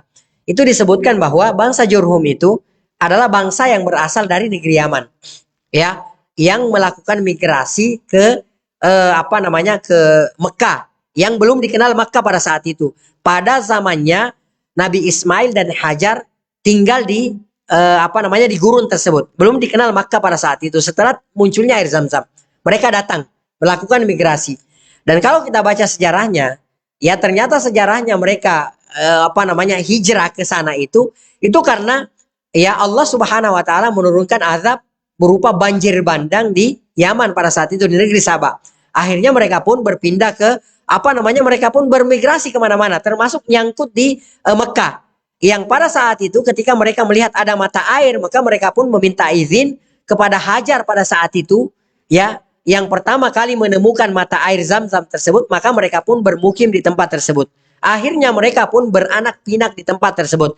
Dan Nabi Ismail alaihi salatu wassalam, ya, juga beliau pernah menikahi seorang wanita dari suku atau bangsa Jurhum ini. Nah, turun-temurun mereka itu berkuasa sampai kalau tidak salah mereka berkuasa sampai di awal abad ketiga Masehi. Ya, mereka berkuasa di negeri tersebut. Dan mereka yang memegang Mekah, mengatur segala macamnya, di belakang hari, ya, manusia di belakang hari, maka mereka pun lupa diri. Ya, mereka pun lupa diri, mereka berbuat zalim, mereka berbuat semena-mena, mereka berbuat zalim kepada para jamaah haji dan lain sebagainya. Mereka menindas yang lemah. Akhirnya mereka pun diperangi. Nah, suku yang memerangi pada saat itu adalah suku Khaza'ah. Ya, maka setelah Jurhum berkuasa, ya, dan mereka semena-mena, mereka zalim gitu kan, seperti itu. Ya, maka mereka pun diperangi oleh suku atau bangsa Khaza'ah. Ya, dan Khaza'ah ini mereka berkuasa selama kurang lebih 300 tahun lamanya. Nah, bangsa Jurhum ini sebelum mereka meninggalkan kota Mekah, maka apa yang mereka lakukan? Mereka pun menimbun ya sumur Zamzam. Ya, jadi nggak ada bekasnya. Jadi ditimbun, jadi nggak ada bekasnya sama sekali. Nggak ada yang tahu di mana sumber air Zamzam tersebut. Jadi Zamzam, ya, dulu itu pernah terkubur selama ratusan tahun lamanya. Ya, selama ratusan tahun lamanya. Jadi hilang, betul-betul hilang Zamzam tersebut. Makanya setelah dikuburnya, setelah hilangnya asar atau bekas daripada Zamzam tersebut, itu Makkah kembali menjadi tandus. Ya, kembali menjadi tandus dan sering terjadi paceklik di kota Makkah pada saat itu. Ya, sampailah akhirnya kemudian ditemukan kembali ya oleh kakek Rasulullah sallallahu alaihi wasallam, yaitu Syaibah atau Abdul Muttalib. Di sini dikatakan oleh penulis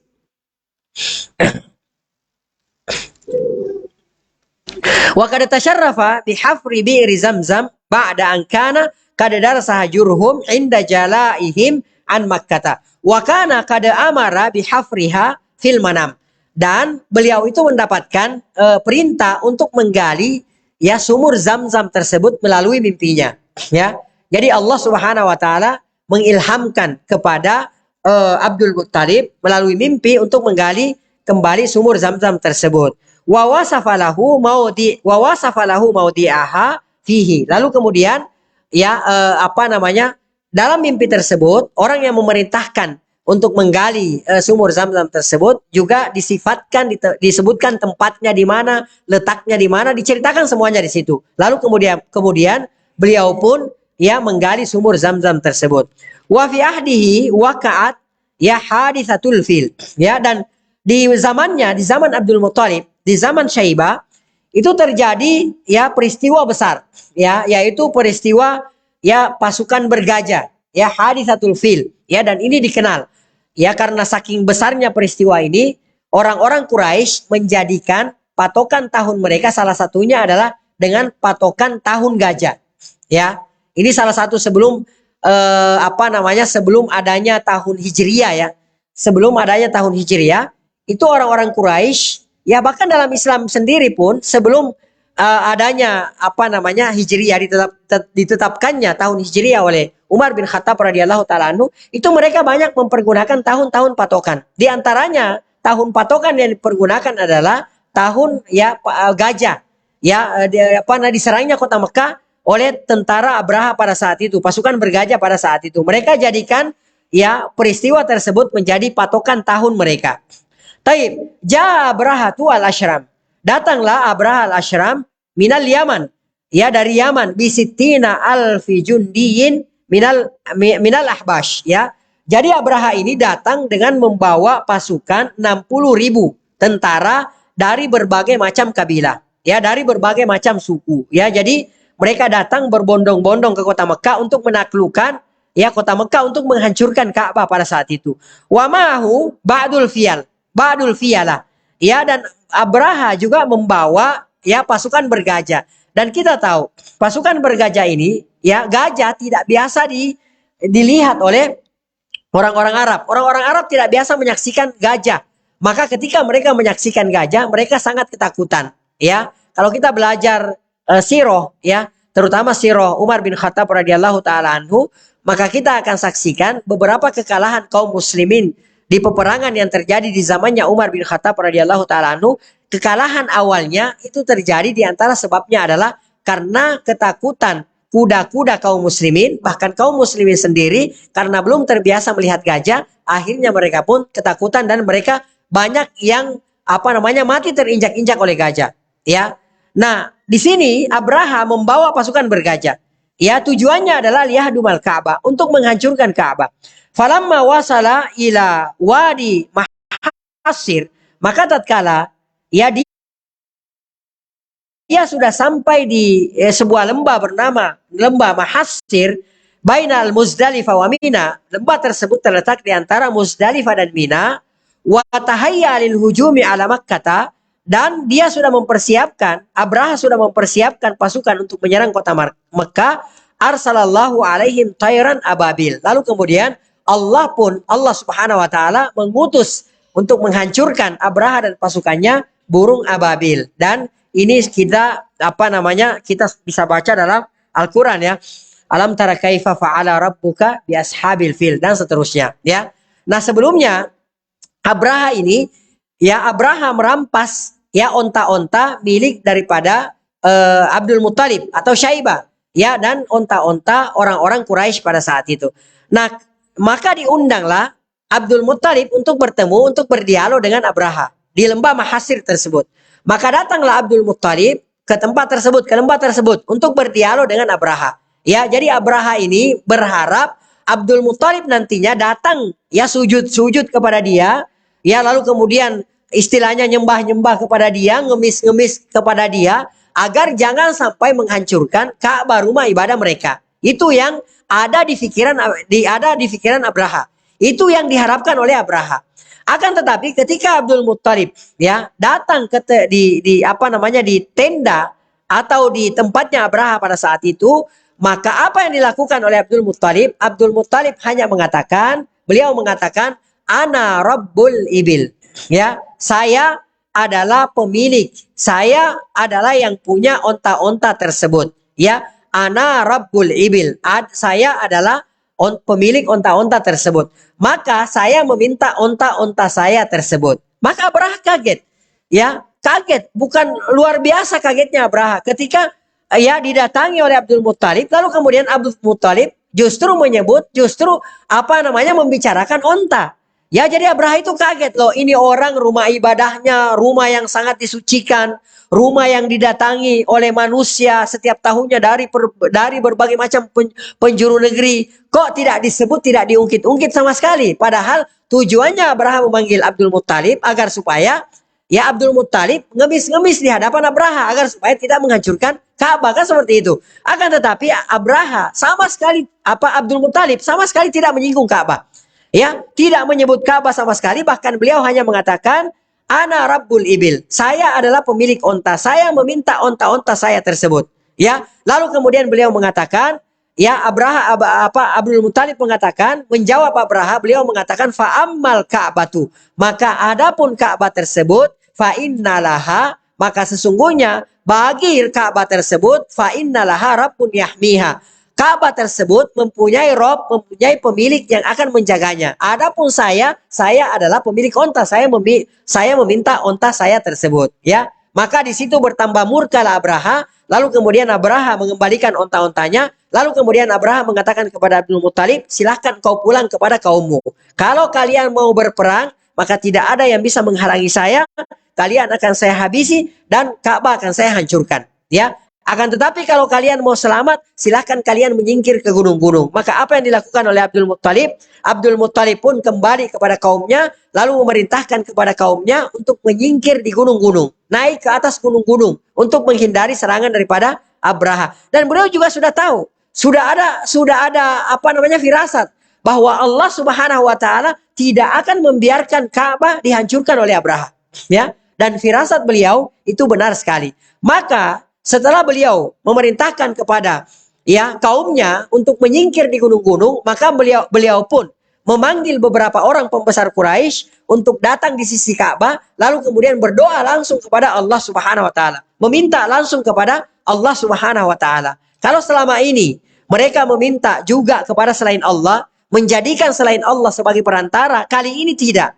Mereka langsung meminta kepada Allah Subhanahu wa taala agar supaya menjaga rumahnya tersebut. Maka setelah beliau berdoa dan beberapa tokoh-tokoh Quraisy lainnya berdoa kepada Allah Subhanahu wa taala agar supaya melindungi Ka'bah, maka mereka pun menyingkir ke gunung-gunung. Lalu kemudian di sini penulis mengatakan wa arsalallahu alaihim tayran ababil. Kemudian Allah pun mengutus mengirimkan buat mereka yaitu burung ababil tarmihim bihijara. Lalu burung-burung itu melempari mereka dengan batu-batu min sijil dari batu-batu panas yang bersumber dari neraka. Faja'alahum, maka Allah Subhanahu wa taala menjadikan mereka ka'asfin ma'kul, seperti daun-daun yang dimakan oleh ulat-ulat. Jadi mereka pun rontok satu persatu. Wa kana dzalika qabla maulidin Nabi sallallahu alaihi wasallam.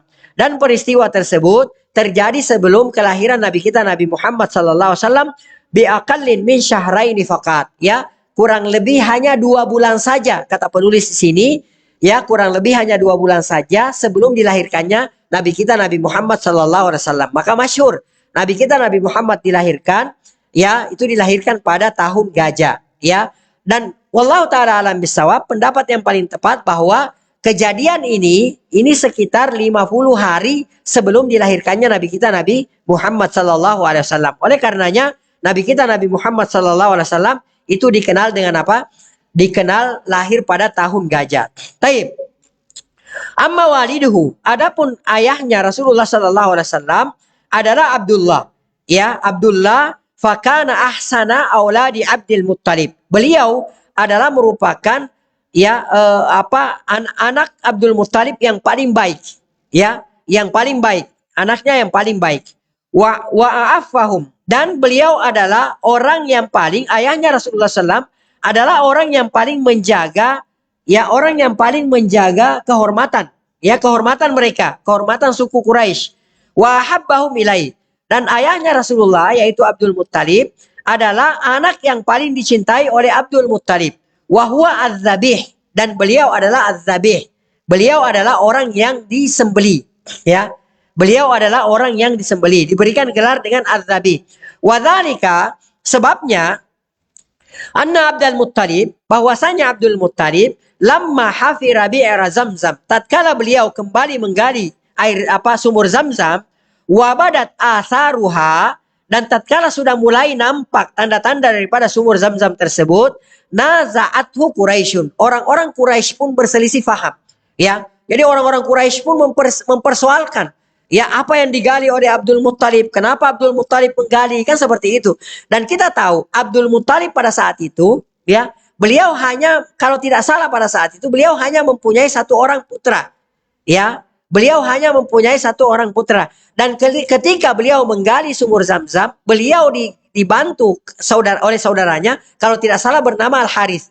Ya, dibantu. Jadi tidak ada laki-laki di sukunya pada saat itu. Tidak ada anaknya yang laki-laki. Akhirnya orang-orang Quraisy pun bisa dengan bebas menekan beliau. Ya, ketika beliau kayak contohnya misalnya beliau menggali sumur Zamzam tersebut, dipersoalkan, diributkan oleh mereka, dipertentangkan oleh mereka, gitu kan, seperti itu. Karena apa? Beliau tidak ada kekuatan. Karena kekuatan orang-orang Quraisy pada saat itu, mereka kalau memiliki anak laki-laki, ya. Makanya di antara kebiasaan buruknya orang-orang Quraisy di masa jahiliyah adalah mereka mengubur putrinya hidup-hidup. Karena mereka malu kalau mendapatkan putri. Kalau mereka mendapatkan anak perempuan, itu mereka malu. Diceritakan dalam Al-Quran, ya, iswaddat wajhuhu wa huwa kadhim. Dalam Al-Quran diceritakan, itu orang-orang, kalau tidak salah dalam surah Al-Furqan, kalau orang-orang Quraisy, orang jahiliyah pada saat itu mendapatkan anak perempuan, itu memerah, mukanya itu merah padam, ya, dan marah murka kalau mendapatkan anak perempuan, ya. Dan banyak di antara mereka yang menguburkan anaknya, putrinya hidup-hidup, ya. Karena apa? Karena malu, gitu kan, seperti itu. Aib bagi mereka ketika mereka mendapatkan putri. Yang mereka harapkan adalah anak laki-laki. Makanya mereka membanyakkan menikah, gitu kan, seperti itu, ya. Membanyakkan menikah agar supaya banyak keturunan mereka, diharapkan nanti keturunannya tersebut adalah laki-laki untuk membela, mengangkat martabat atau harakat daripada kaumnya atau sukunya. Seperti itu orang-orang Quraisy pada zaman dahulu. Taib. Nah, kita lanjutkan.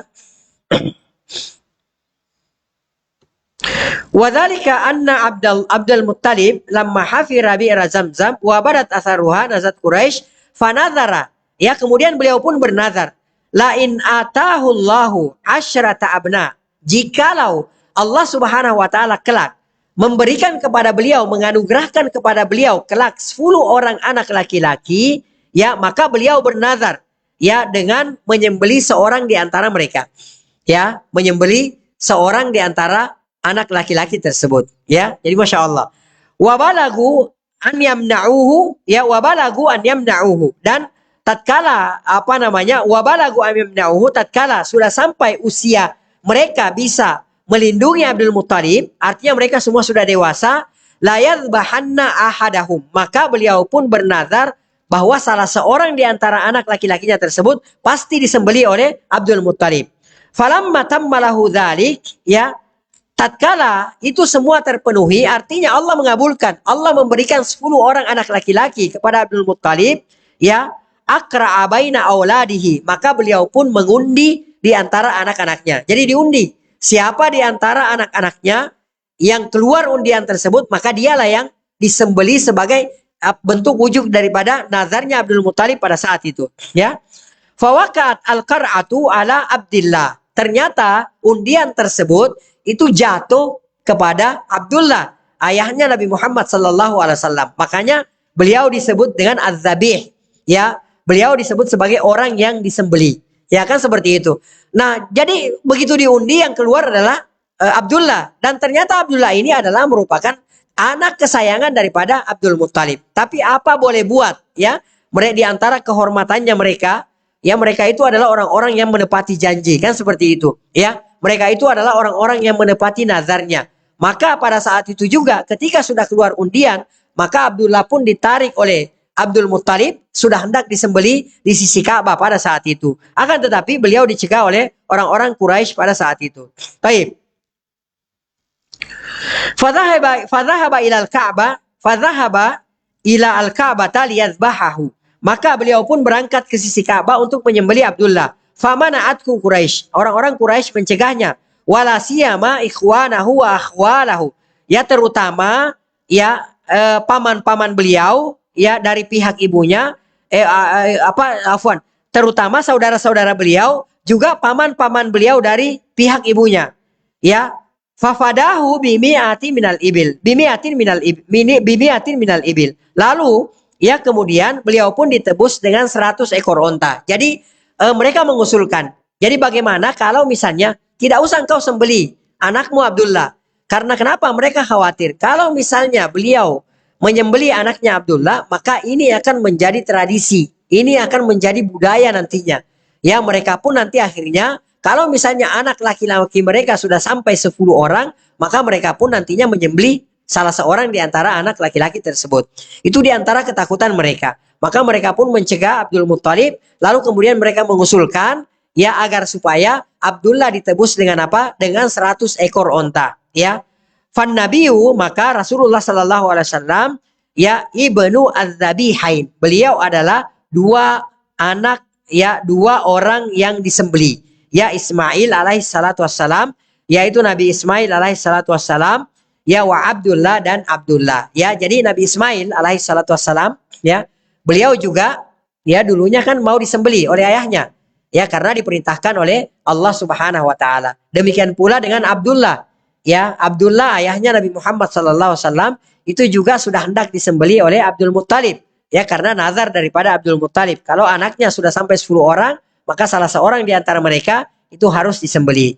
Kemudian kata penulis di sini, wa banul mafdiyain, dan beliau adalah dua orang anak yang ditebus. Ya, fudiya Ismailu alaihissalam bikabshin, Nabi Ismail alaihi salatu wassalam ditebus dengan seekor domba. Wa fudiya Abdullah bimi'atim minal ibili. Adapun Abdullah itu ditebus dengan 100 ekor onta.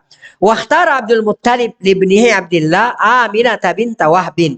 Kemudian Abdul Muttalib pun akhirnya ya menikahkan anaknya Abdullah dan beliau memilihkannya seorang gadis yang bernama Aminah binti Wahab.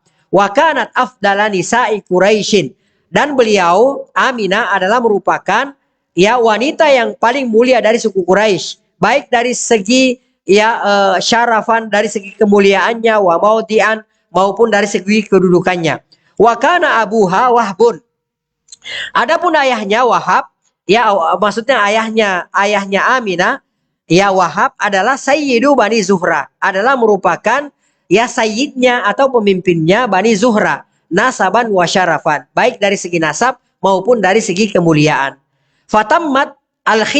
Fatammatil khidbatu wazawaj, maka dilaksanakanlah khidbah ya lamaran dan pernikahan.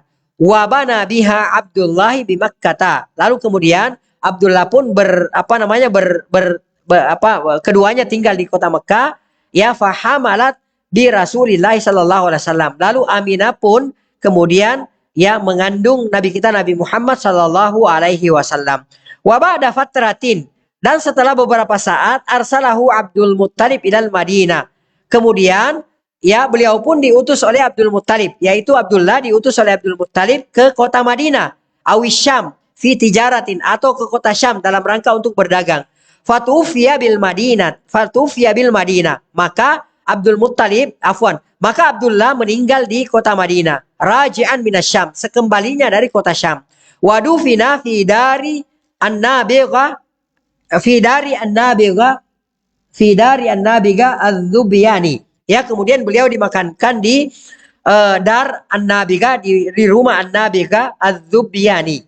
Ya, wa dzalika qabla wiladatihi sallallahu alaihi wasallam alal asah. Dan ini terjadi sebelum dilahirkannya Nabi kita Nabi Muhammad sallallahu alaihi wasallam menurut pendapat yang paling sahih. Wallahu taala a'lam bissawab. Mohon maaf, kita cukupkan sampai di sini karena setelah ini ana langsung mau safar. Mohon doanya, semoga dilancarkan. Tapi sebelumnya kalau ada yang antum mau tanyakan atau ada yang mau diskusikan silakan. Taib, nanti insyaallah taala kita akan masuk ke Al-Maulid, kelahirannya Nabi kita Nabi Muhammad sallallahu alaihi wasallam. Wallahu taala alam bisawab. Mohon maaf jika ada yang kurang atau ada yang salah. Yang kurang dan yang salah itu murni dari anak pribadi, dari syaitan dan dari lemahnya ilmu. Yang benar itu semua datangnya dari Allah Subhanahu wa taala. Taib. Nah, tafadhal.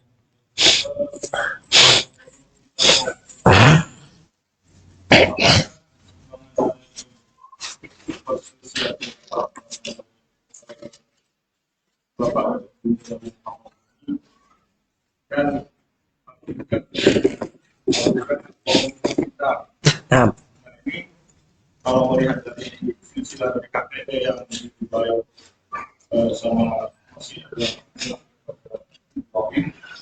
kenapa cuma sama kami aja yang dianggap kepada tapi kalau dari KPP-nya kalau ke atas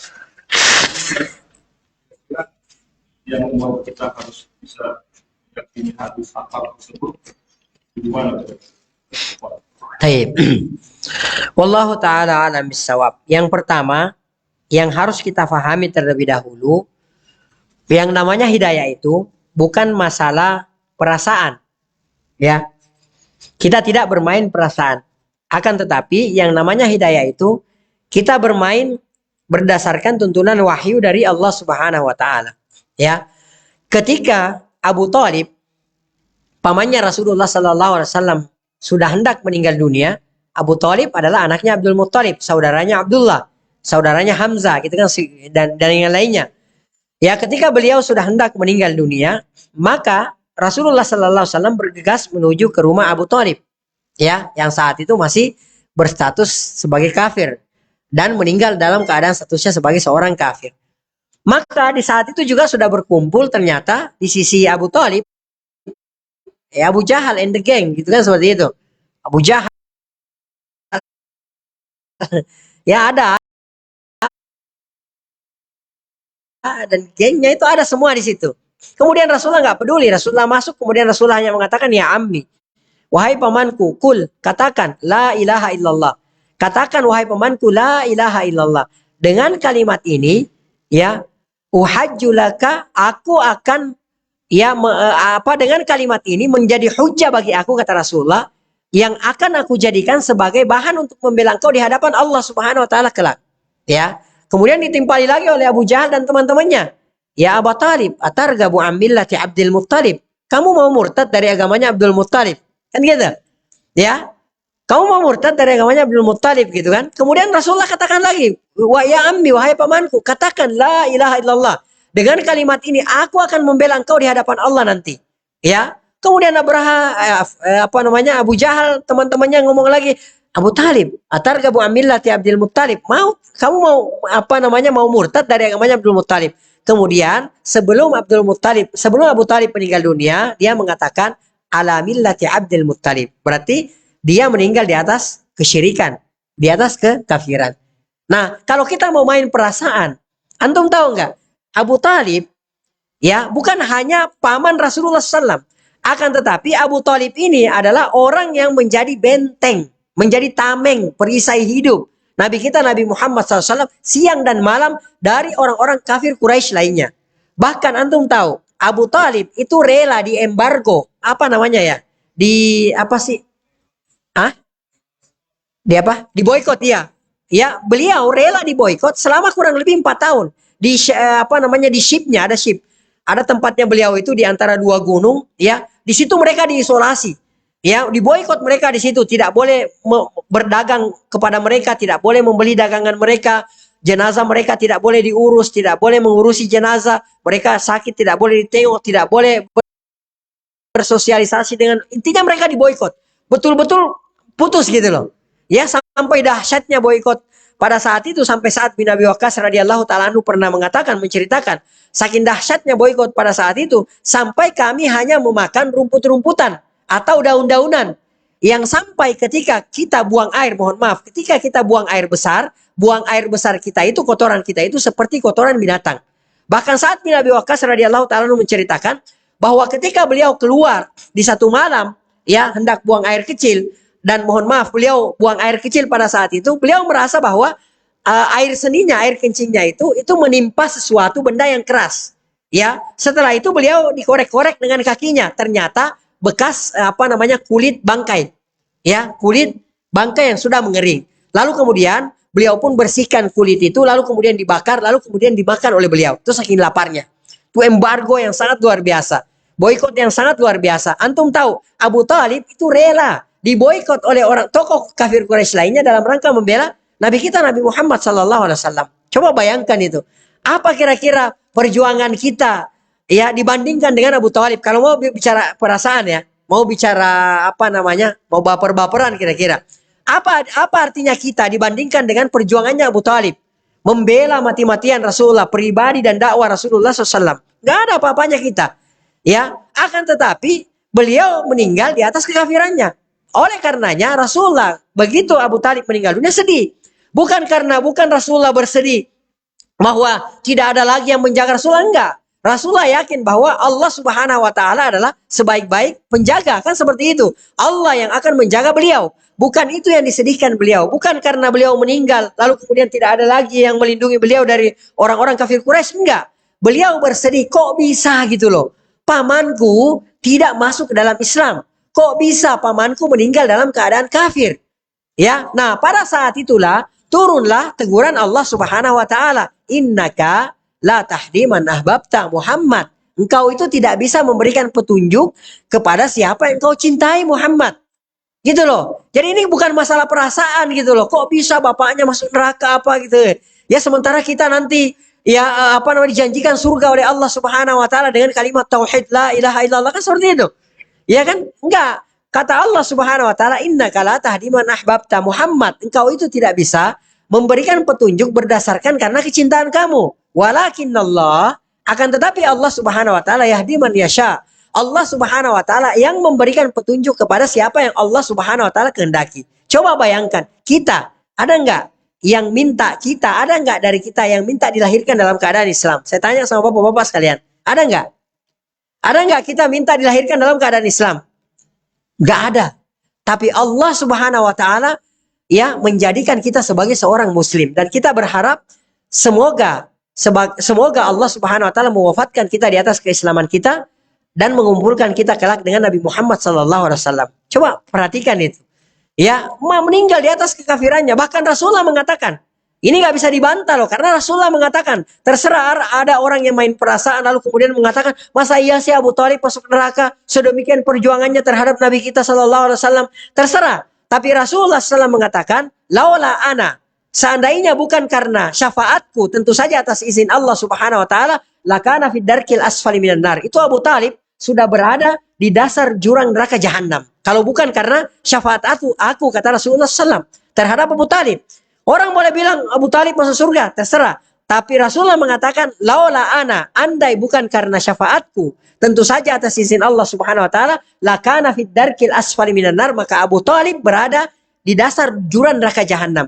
Akan tetapi karena syafaatnya Nabi Muhammad SAW, maka Abu Thalib merasakan azab di neraka jahanam. Azab tersebut adalah azab yang paling ringan. Seperti apa azabnya? Kata Rasulullah SAW, dipakaikan ya sandal atau alas kaki yang terbuat dari api neraka. Ketika dia memakai alas kaki tersebut, maka mendidihlah sampai ke otaknya. Maka dia menyangka bahwa itu adalah azab yang paling berat, tapi kata Rasulullah itu adalah azab yang paling ringan. Wa na'udzubillahi min dzalik wa nasallallahu taala salamu wal afiyah. Dan kita tidak tahu kalau kita sampai dimasukkan oleh Allah ke dalam neraka, wa na'udzubillahi min dzalik, kita enggak tahu azab apa yang akan kita terima. Karena itu adalah azab yang paling ringan dan itu hanya untuk Abu Thalib. Ya. Nah, kita kembali. Yang namanya hidayah itu bukan karena loh kok bisa ya ayahnya Nabi Muhammad SAW tidak dapat hidayah misalnya gitu. Kakeknya, padahal mereka adalah orang-orang mulia. Nabi Nuh alaihi salatu wassalam, anaknya Nabi Nuh, antum tahu? Anaknya Nabi Nuh meninggal di atas apa? Kekufuran. Ya. Meninggal di atas apa? Meninggal di atas kekufuran. Kita tahu itu. Bahkan Nabi Nuh sebagai seorang manusia, ya, sebagai seorang manusia, beliau juga punya perasaan. Maka apa yang beliau katakan kepada anaknya? Ya bunayyar kam ma'ana. Anakku, naik bersama kami. Karena pada hari ini tidak ada yang bisa la asimal yaum, tidak ada yang bisa selamat dari azab Allah. Nabi Nuh tahu itu, ini azab Allah. Dan tidak ada yang bisa selamat dari azab Allah Subhanahu wa taala. Kalau Allah sudah tentukan tidak ada yang selamat dari azab Allah. Nabi Nuh tahu itu. Akan tetapi sebagai seorang ayah, Nabi Nuh punya perasaan. Beliau mengatakan irkam mana, anakku naik bersama kami. Kemudian anaknya mengatakan, wahai ayahku, saya akan naik ke atas gunung. Saya akan berlindung ke atas gunung. Yang mana gunung tersebut ya tidak dicapai oleh air. Maka Nabi Nuh mengatakan tidak ada yang bisa selamat hari ini dari azab Allah Subhanahu wa taala. Nabi Nuh tahu bahwa tidak ada yang bisa selamat dari azab Allah. Dan anaknya termasuk daripada orang kafir. Akan tetapi sebagai seorang manusia, beliau juga menghendaki anaknya selamat. Kan seperti itu.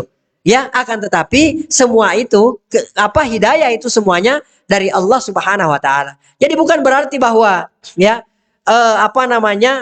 bukan berarti bahwa kakeknya beliau itu harus masuk surga dan segala macamnya gitu. Karena beliau dilahirkan dari turunan mereka, tidak seperti itu.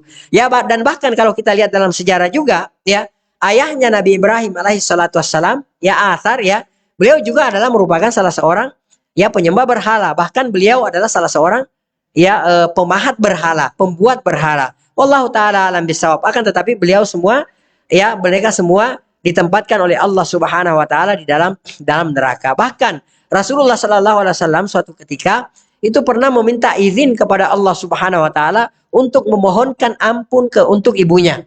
Akan tetapi kata Rasulullah, aku dilarang oleh Allah Subhanahu wa taala. Ya, dan aku memohon kepada Allah Subhanahu wa taala untuk mengunjungi makam ibuku, maka Allah Subhanahu wa taala mengizinkan aku untuk mengunjungi makam ibuku. Akan tetapi memohonkan ampun itu tidak diperbolehkan. Ini berarti bahwa kita dilarang oleh Allah Subhanahu wa taala, siapapun orangnya, kita dilarang oleh Allah Subhanahu wa taala untuk memohonkan ampun kepada orang yang meninggal di atas kekufurannya. Siapapun orang tersebut, walaupun orang tersebut adalah orang tua kita. Wallahu taala alam bisawab. Nah,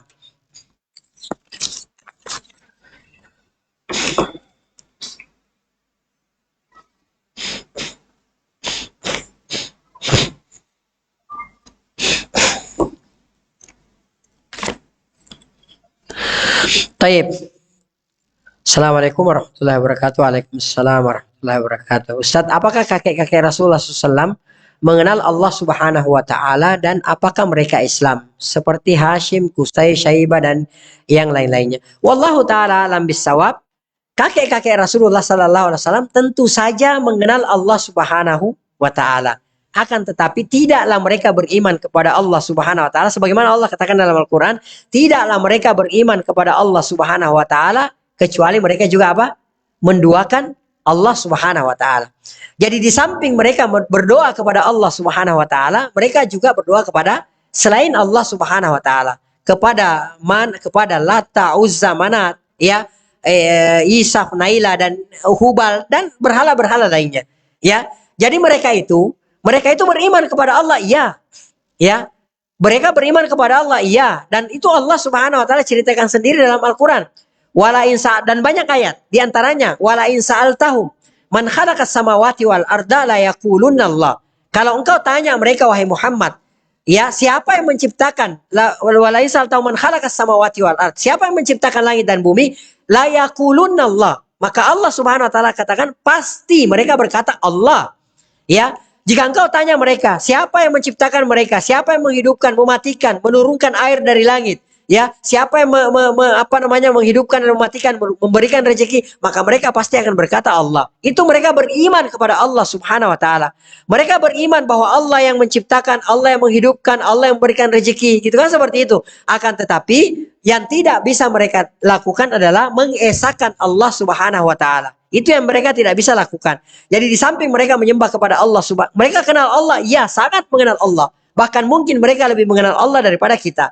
Akan tetapi yang tidak bisa mereka lakukan adalah mengesahkan Allah Subhanahu wa taala. Hanya semata-mata berdoa kepada Allah, hanya semata-mata bertawakal kepada Allah, hanya semata-mata bernazar hanya untuk Allah Subhanahu wa taala.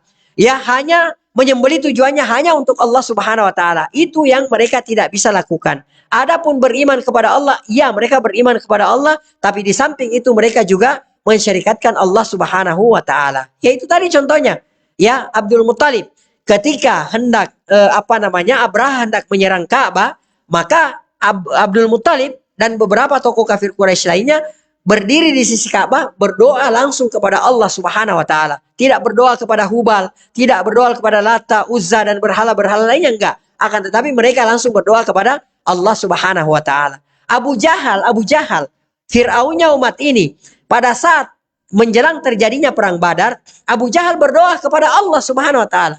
Bukan berdoa kepada Hubal. Ya, Abu Jahal tidak berdoa kepada Hubal. Abu Jahal tidak berdoa kepada Lata, Uzza, Manat, Isaf, Naila dan berhala-berhala lainnya, enggak.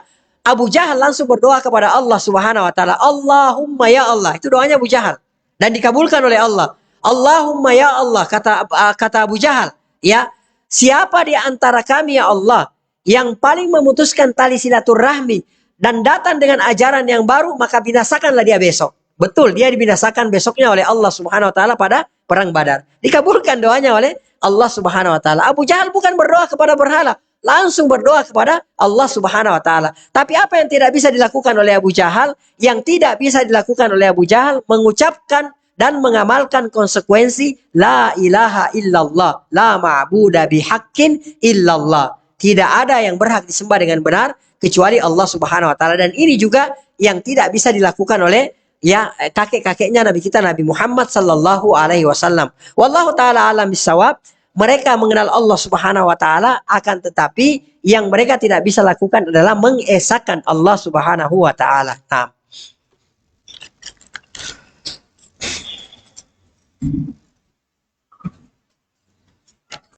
Taib, kalau sudah kita cukupkan sampai di sini ya. Ana juga mau safar ya. Naktafi bihadzal qadar wa nahtatim bi subhanakallahumma bihamdik nasyhadu an la ilaha illa anta nastaghfiruka wa natubu ilaika. Hadanallahu wa iyyakum wa sallallahu ala nabiyina Muhammad wa ala alihi washabihi ajma'in wa akhiru da'wana alhamdulillahi rabbil alamin. Assalamualaikum warahmatullahi wabarakatuh.